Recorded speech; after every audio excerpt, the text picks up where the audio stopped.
जय श्री राधे, जय श्री कृष्णा। कार्तिक मास महात्म्य अध्याय 4 शंखासुर की कथा। अपने पिछले जन्म का संपूर्ण वृतांत जान लेने के पश्चात सत्यभामा ने भगवान श्री कृष्ण से पूछा कि हे नाथ, आप तो स्वयं ही काल स्वरूप हैं, फिर आपको तिथियों में एकादशी व मासों में कार्तिक मास प्रिय क्यों हैं? इस पर भगवान श्री कृष्ण ने कहा कि हे प्रिय, एक समय राजा बेन के पुत्र राजा पृथु ने भी देवर्षि नारद जी से इसी प्रकार का प्रश्न पूछा था। तब नारद जी ने जो कहा था वही मैं तुम्हें बतलाता हूँ। नारद जी ने राजा पृथु को बतलाया कि हे राजन, पूर्व काल में समुद्र का पुत्र शंख महाशक्तिशाली था। उसने अपने बल से इंद्रादि देवताओं को स्वर्ग से खदेड़ दिया और लोकपालों के अधिकार छीन लिए। उससे भयभीत होकर इंद्र सहित देवता लोकपाल आदि सुमेरु पर्वत की गुफाओं में छिपकर रहने लगे।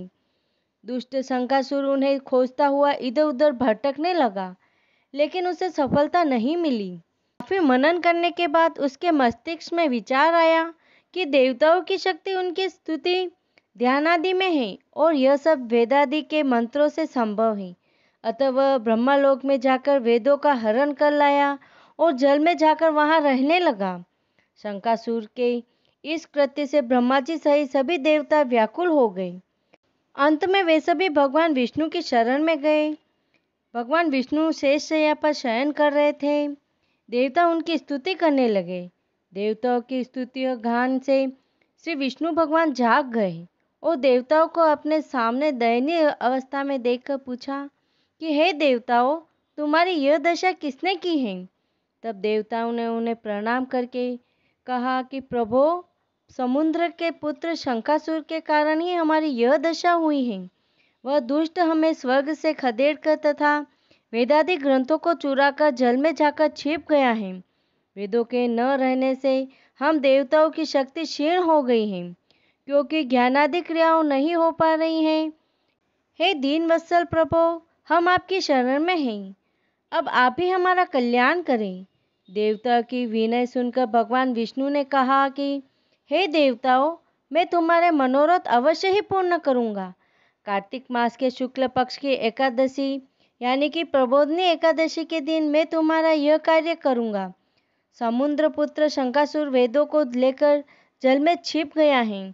उसे मारकर उसके मैं वेद तुम्हें लाकर दूंगा, लेकिन प्रतिवर्ष कार्तिक मास में वेदों का जल में ही वास रहेगा। श्री विष्णु ने आगे कहा कि जो लोग कार्तिक मास की इस एकादशी को मेरा भजन पूजन करेंगे वे पूज्य हो गए। तुम लोगों ने इस एकादशी के दिन मुझे जगाया है, अतः यह एकादशी मुझे विशेष प्रिय रहेगी। हे देवताओं, जो व्यक्ति इस एकादशी तथा कार्तिक मास में श्रद्धा भक्ति से व्रत करेगा उस पर मेरी विशेष कृपा रहेगी।